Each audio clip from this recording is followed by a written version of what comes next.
은혜 받으실 말씀은 요한계시록 8장 6절에서 13절 말씀입니다. 7 나팔 가진 7 천사가 나팔 불기를 예비하더라. 첫째 천사가 나팔을 부니 피 섞인 우박과 불이 나서 땅에 쏟아짐에 땅의 3분의 1이 타서 사위고 수목의 3분의 1도 타서 사위고 각종 푸른 풀도 타서 사위더라.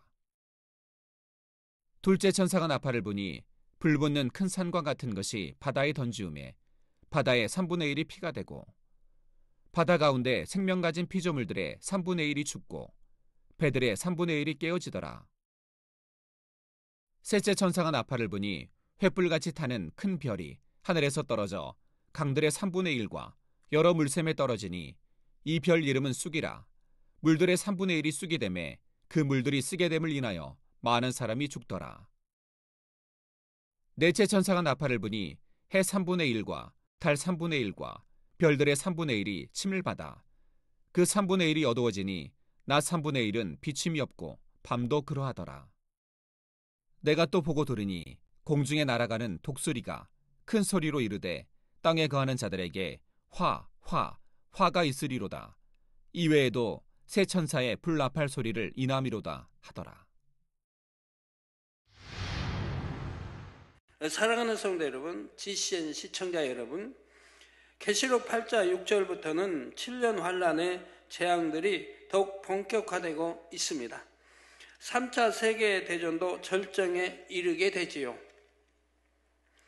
가공할 위력의 핵폭탄이 곳곳에서 터지고 생화학 무기까지 동원이 됩니다. 이로 인해 땅과 바다의 3분의 1이 파괴되고 사람을 비롯한 무수한 생명체가 죽게 되지요. 사도 요한은 2000여 년 전에 이미 환상으로 이러한 참상을 보았습니다. 피 섞인 우박과 불이 하늘로부터 땅으로 쏟아지고 불 붙는 큰 산과 같은 것이 바다에 던지옵니다. 횃불같이 타는 큰 별이 하늘에서 떨어지고 해와 달과 별의 3분의 1이 가리워지지요. 당시에 사도 요한은 현대식 무기들에 대해 전혀 보지도 듣지도 못했습니다. 그러니 사도 요한은 자신이 본 것을 나름대로 이렇게밖에 표현하지 못했던 것입니다.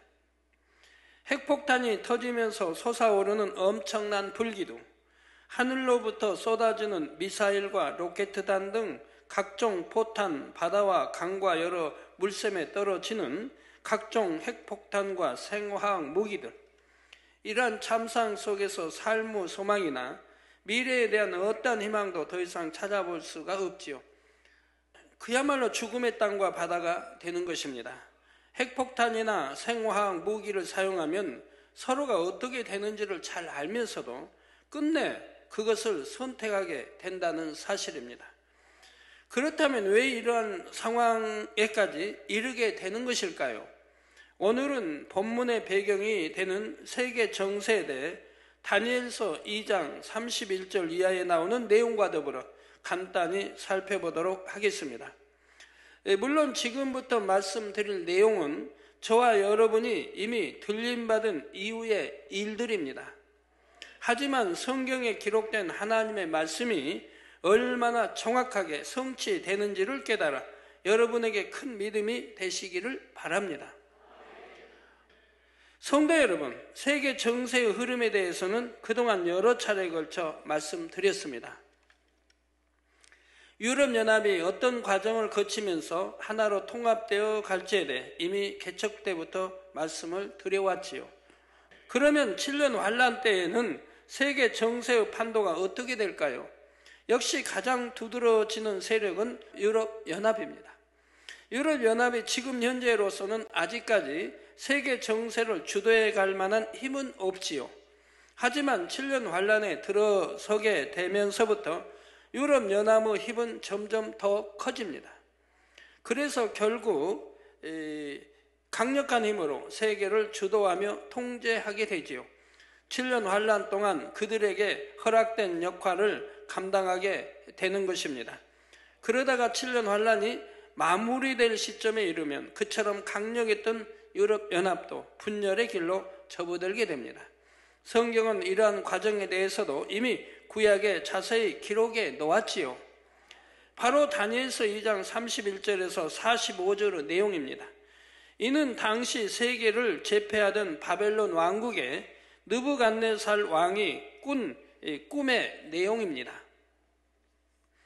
하나님께서 다니엘에게 역사하시니 다니엘은 왕이 꾼 꿈의 내용까지라도 정확히 알 수가 있었습니다. 또한 그 꿈을 밝히 해석할 수도 있었지요. 다니엘은 왕에게 왕이 꾸었던 꿈의 내용을 마치 자신이 직접 꾼 꿈처럼 설명해 나가고 있습니다. 31절 35절에 왕이여 왕이 한 큰 신상을 보셨나이다. 그 신상이 왕의 앞에 섰는데 크고 광채가 특심하며 그 모양이 심히 두려우니 그 우상의 머리는 정금이요 가슴과 팔들은 은이요 배와 넓적다리는 노시요 그 종아리는 철이요 그 발은 얼마는 철이요 얼마는 진흙이었나이다. 또 왕이 보신즉 사람의 손으로 하지 아니하고 뜨인 돌이 신상의 철과 진흙의 발을 쳐서 부서뜨리매 때에 철과 진흙과 놋과 은과 금이 다 부서져 여름 타작마당의 것같이 되어 바람에 불려 간 곳이 없었고 우상을 친 돌은 태산을 이루어 온 세계 가득하였나이다 했지요. 이 꿈에서 느부갓네살 왕이 보았던 큰 신상은 바로 유럽 연합 EU를 의미합니다. 자, 지금부터 설명이 갑니다. 광채가 특심하며 그 모양이 심히 두렵다 했는데 이는 유럽 연합의 힘과 권세가 대단하다는 것을 의미하지요. 어느 나라도 그들을 건드릴 수 없고 어느 나라도 대적할 수 없을 만큼 엄청난 부와 힘과 권세를 가지게 됩니다. 특히 유럽 연합은 세계 경제권을 장악하면서 막대한 부를 축적하여 힘을 키워나가지요. 이미 유럽 연합은 화폐를 통합함으로써 실질적인 경제 통합을 이루었고 세계 최대의 경제 시장으로 발돋움했습니다. 군사적 통합과 함께 경제적 통합도 이루었고 이제 정치적인 통합만 이루면 명실공히 하나의 통합체가 되는 것입니다. 이것은 참으로 대단한 일이죠. 예를 들어 한 나라 안에서 정당과 정당이 통합하는 일도 결코 쉬운 것이 아님을 볼 수가 있습니다. 자치단체끼리도 서로의 유익을 위해 한치의 양보도 하지 않는 경우가 많고요. 자, 그런데 유럽연합은 나라 대 나라의 통합입니다. 그것도 두세 나라가 아니라 30여 개 이르는 나라가 통합하는 것이지요. 2007년 1월 1일 현재 회원국이 27개 국가가 되었습니다. 그러니 누가 이것을 상상이나 할 수 있었겠습니까? 하지만 성경은 이미 수천 년 전에 이 일에 대해 예언해 놓았다는 사실입니다. 지금 그것이 정확하게 성취되고 있고요. 그런데 유럽연합의 통합에 있어서 정말 중요한 것은 내적인 통합입니다. 문화와 사상 등의 통합이 이루어져야 진정한 하나의 통합체가 된다는 말이지요. 물론 이러한 분야도 어떻게든 하나로 통합하기 위해 노력해 나갑니다. 어느 정도 열매를 거두는 것처럼 보이지요. 하지만 사실 유럽연합에 속한 나라들은 지나온 오랜 세월 동안 서로 간에 사상과 문화와 인종적인 갈등을 겪어왔습니다. 이러한 나라들이 모든 면에서 온전히 하나가 되기란 결코 쉬운 일이 아니지요. 지금은 서로의 유익에 맞기 때문에 어떻게든 하나의 통합체를 이루려 하는 것이고 이로 인해 상호 유익을 얻게 됩니다. 세계 정세의 흐름상 홀로 서는 것보다는 힘을 합치는 것이 서로에게 유익이 되기 때문에 결국 자기 유익을 쫓아 연합을 이루는 것이지요. 하지만 내부적으로는 많은 불씨를 안고 있습니다. 내부적인 갈등의 요소들이 곳곳에 존재하고 있지요. 그 내용이 바로 그 우상의 머리는 정금이요 가슴과 팔들은 은이요 배와 넓적다리는 놋이요 그 종아리는 철이요 그 발은 얼마는 철이요 얼마는 진흙이었나이다 하신 말씀에 담겨 있습니다. 하나의 몸에 붙은 여러 지체들이 각각 다른 재료로 되어 있는 것을 봅니다. 이는 유럽연합을 이루는 나라들 간에도 우열이 있음을 의미하지요. 머리가 정금으로 되어 있다는 것은 유럽연합 안에서도 그만큼 주도적인 역할을 하며 중심이 되는 나라들이 있음을 뜻합니다. 그 아래로 금보다는 못하지만 은과 같은 지위를 갖는 나라들이 있습니다. 또 그 아래로는 놋과 같은 지위를 갖는 나라들이 존재하는 것이지요. 많은 나라들이 동등한 자격으로 하나의 연합체를 이룬 것이지만 실제로는 이처럼 서열이 존재하는 것입니다. 그러니 여기서부터 갈등의식이 싹 트게 되지요. 종아리는 철로 되어 있다 했는데 종아리는 몸통을 받쳐주는 버팀목과 같습니다. 그나마 이러한 종아리가 철로 되어 있어서 유럽연합을 받쳐주게 되는데 이는 바로 종교적인 끈을 의미하지요. 유럽연합이 하나의 종교를 통해 구심점을 삼음으로 분열을 방지하고 통합된 힘을 모으려 한다는 말입니다. 그리고 이는 장차 적그리스도의 등장과 밀접한 연관을 가지게 됩니다. 그런데 이처럼 종교를 통해 든든한 버팀목을 삼으려고 한다 해도 그 안에는 여전히 반발 세력들이 있습니다. 바로 얼마는 철이요 얼마는 진흙이라 하신 것이 바로 이러한 상황을 의미하는 것이지요. 철과 진흙은 서로 단단히 뭉칠 수가 없습니다. 그런데 발이 이렇게 각각 다른 재료인 철과 진흙으로 되어 있는 것입니다. 결국 하나가 될 수 없고 언젠가는 분열될 수밖에 없다는 말입니다. 그리고 이렇게 발부터 분열이 되면 결국 몸통 전체도 땅에 부딪히면서 산산이 조각날 수밖에 없는 것이고요. 다니엘서 2장 34절 35절에 또 왕이 보신즉 사람의 손으로 하지 아니하고 뜨인 돌이 신상의 철과 진흙의 발을 쳐서 부서뜨리매 때에 철과 진흙과 놋과 은과 금이 다 부서져 여름 타작마당에 겨같이 되어 바람에 불려 간 곳이 없었고 우상을 친 돌은 태산을 이루어 온 세계에 가득하였나이다 하신 말씀이 유럽연합의 최후를 의미하는 것입니다. 뜨인 돌이 신상의 철과 진흙의 발을 쳐서 부서뜨린다 했는데 뜨인 돌이란 원래 있던 본체에서 떨어져 나간 돌입니다. 이러한 뜨인 돌이 신상의 발을 쳐서 부서뜨린다는 것은 유럽연합의 가장 취약한 분야가 불거져 나오므로 결국 붕괴되고 만다는 의미이지요. 유럽연합 안에서 스스로 소외당했다 생각하며 대접받지 못했다 생각하던 무리들로 인해 점차 분열의 조짐이 보이게 됩니다. 그런데 유럽연합은 이를 수습하려 하다가 역효과를 보게 되지요. 분열을 진압하려는 과정에서 많은 희생이 따르고 오히려 더 큰 반발을 불러일으킵니다. 철과 진흙, 놋, 은, 금이 다 부서진다 하신 대로 결국 유럽연합은 다 무너지게 되는 것입니다. 그들의 흔적은 간데 없게 되지요. 자, 그러면서 이 땅에 7년 환란이 마무리되고 천년 왕국이 도래합니다. 하나님의 나라가 온 세상에 가득해지는 것이지요. 이것이 바로 유럽연합의 결과입니다. 하지만 이것은 어디까지나 7년 환란이 끝나갈 때쯤의 일입니다. 7년 환란 동안에는 유럽연합이 무소불위의 힘과 권력을 가지고 세계 정세를 흔들게 되지요. 또한 적그리스도와 연결되어 믿는 사람들을 핍박하는 도구가 됩니다. 그러면 유럽연합은 어떤 식으로 세계 정세를 주도해가는 세력이 되는 것일까요? 정치, 군사, 경제적인 통합을 이룬 유럽연합은 7년 환란에 접어들면서부터 더욱 급속히 그 힘을 키워갑니다. 7년 환란의 재앙으로 인해 전 세계가 혼란에 빠져 있는 상황에서 유럽연합은 경제적인 주도권을 쥐게 되지요.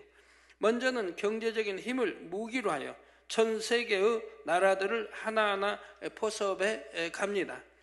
한 나라를 무너뜨려서 점령해 나가는 것이 아니라 나라의 명칭과 자주권은 보장하면서 속국으로 만들어 가는 것이지요.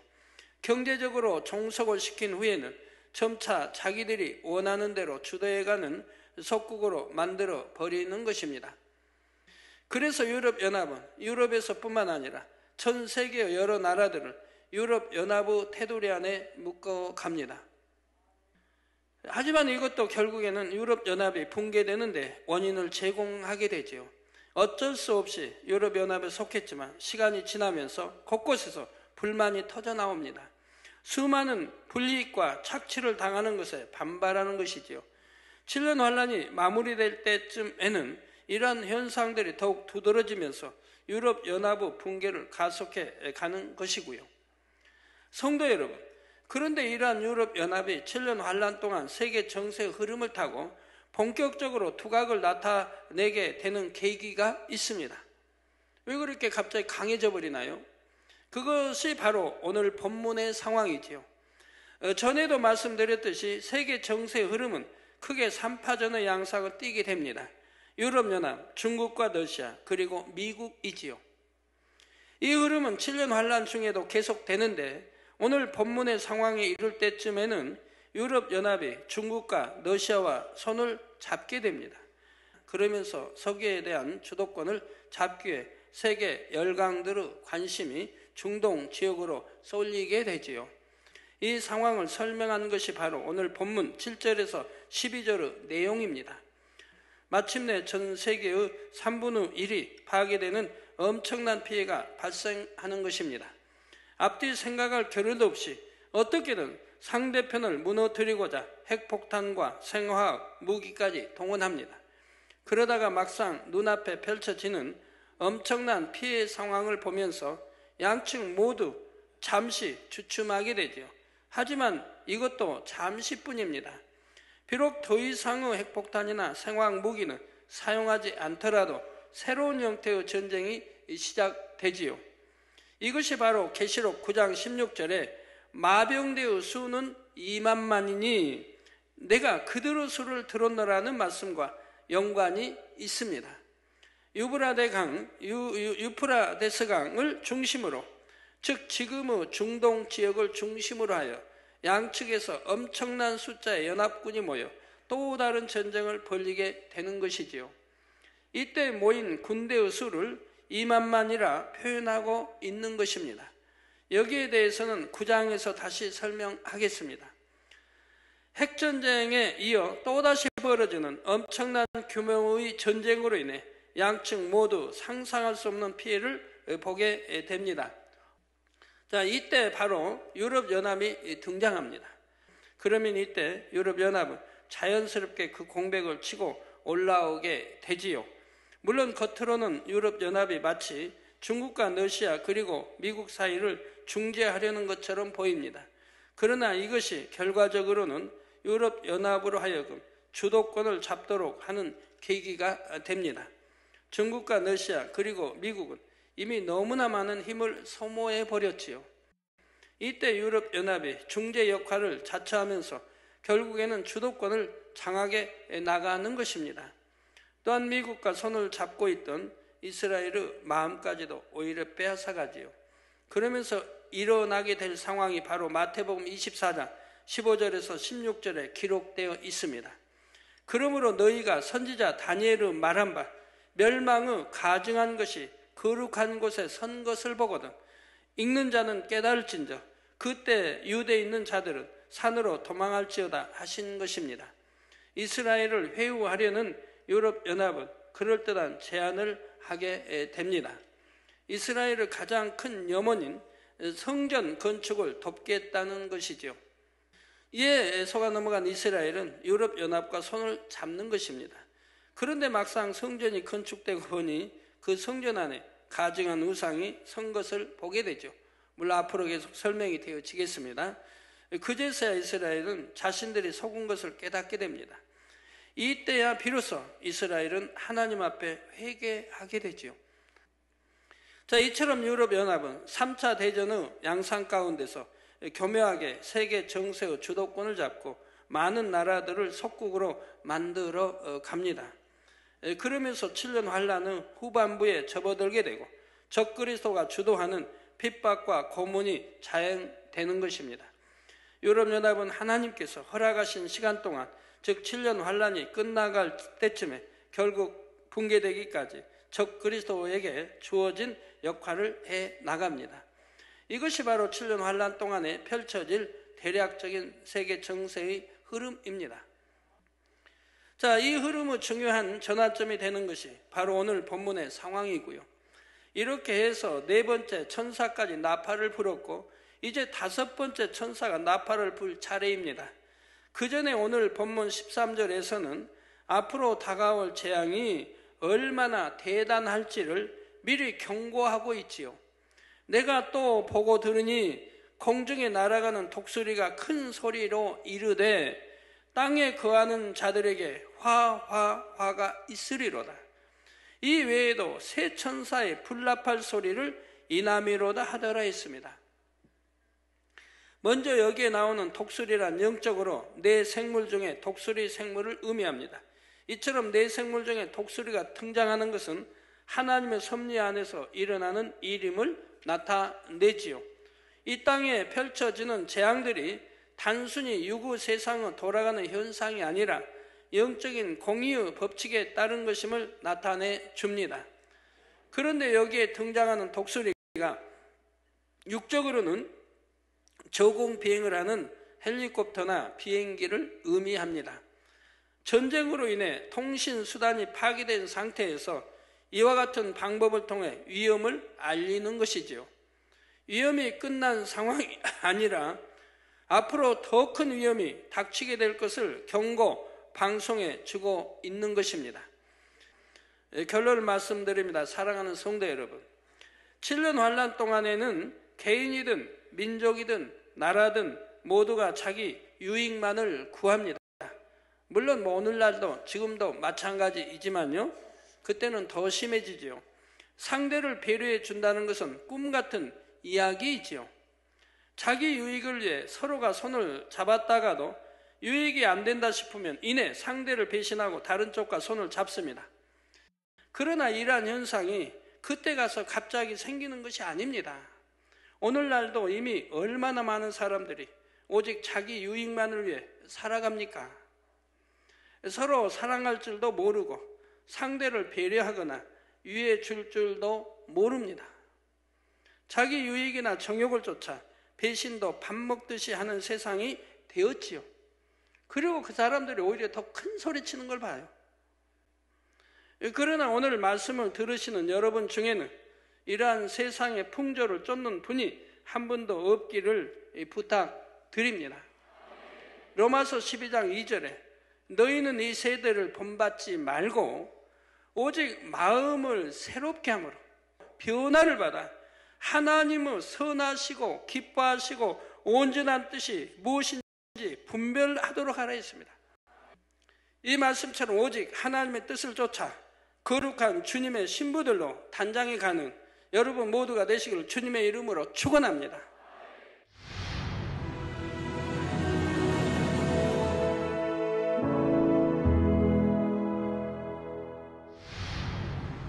할렐루야. 전능하신 사랑의 아버지 하나님, 이 시간 기도 받는 모든 성도님들 위해 안수하여 주옵소서. GCN 방송 시청자들이 인터넷과 화상을 통해 기도받는 지교회와 지성전 그리고 전세계 하나님의 자녀들 위에도 시공간을 초월하여 역사하여 주시기를 원합니다. 믿어지는 믿음을 주시고 부정적인 생각과 의심의 세력을 물리쳐 주옵시며 모든 시험 환난도 물리쳐 주옵소서. 머리부터 발끝까지 오장 육부 뼈 마디마디 온몸의 신경 조직 세포 등 아픈 곳마다 성령의 불로 태우시고 근본의 빛으로 역사하여 주옵소서. 예수 그리스도의 이름으로 명하노니 원수마귀 사단 모든 질병 균 연약함아 물러가라. 빛이 여임하라. 모든 불치 난치병도 성령의 불로 태워 깨끗하게 역사하여 주옵소서. 말라리아를 비롯한 모든 풍토병도 물리쳐 주옵소서. 깨끗함을 입을지어다. 감기, 기침, 열, 몸살, 독감 등 각종 유행성 질병도 다 물러가라. 어떠한 유행성 질병 균도 틈타지 않게 지켜 주옵소서. 위암, 폐암, 간암, 유방암, 자궁암, 대장암, 피부암 등 각종 암과 에이즈, 백혈병, 뇌졸중, 고혈압, 저혈압, 심장병, 폐병, 위장병, 당뇨, 부인병, 피부병, 갑상선, 질환과 모든 염증도 하여 주옵소서. 소아마비, 중풍, 관절염, 디스크도 온전케 하여 주옵소서. 요통, 두통, 신경통을 비롯한 모든 통증은 사라질지어다. 간질, 자폐증, 우울증, 조울증, 노이로제 등 모든 정신질환도 물러가라. 모든 마비된 것도 풀어지고 일어나 걷고 뛸지어다. 눈도 잘 보이게 하옵시고 귀도 잘 들리게 하여 주옵소서.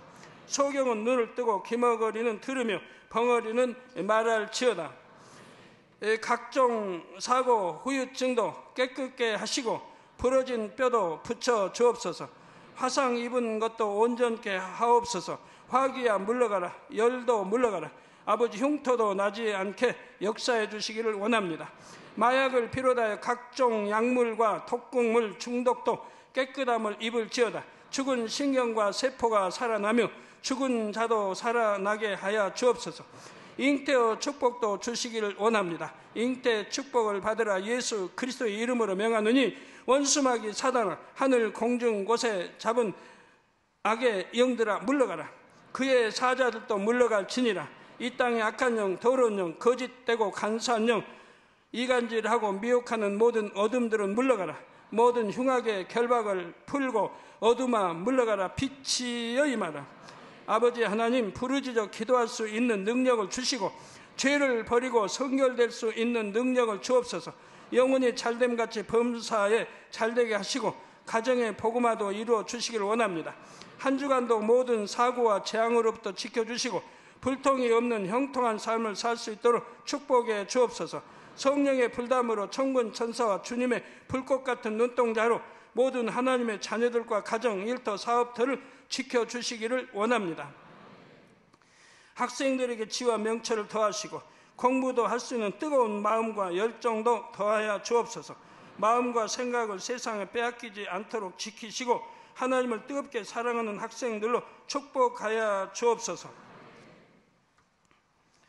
하나님의 자녀들이 먹으나 마시나 입으나 무엇을 하든지 하나님 앞에 영광 돌리는 삶이 되게 축복하여 주시기를 원합니다. 나는 하나님을 만났노라, 체험했노라, 응답 받았노라, 축복 받았노라, 간증하는 입술이 되게 역사하여 주옵소서. 아버지 하나님 감사합니다. 홀로 영광 받으옵소서. 우리 주 예수 그리스도의 이름으로 기도하옵나이다. 아멘.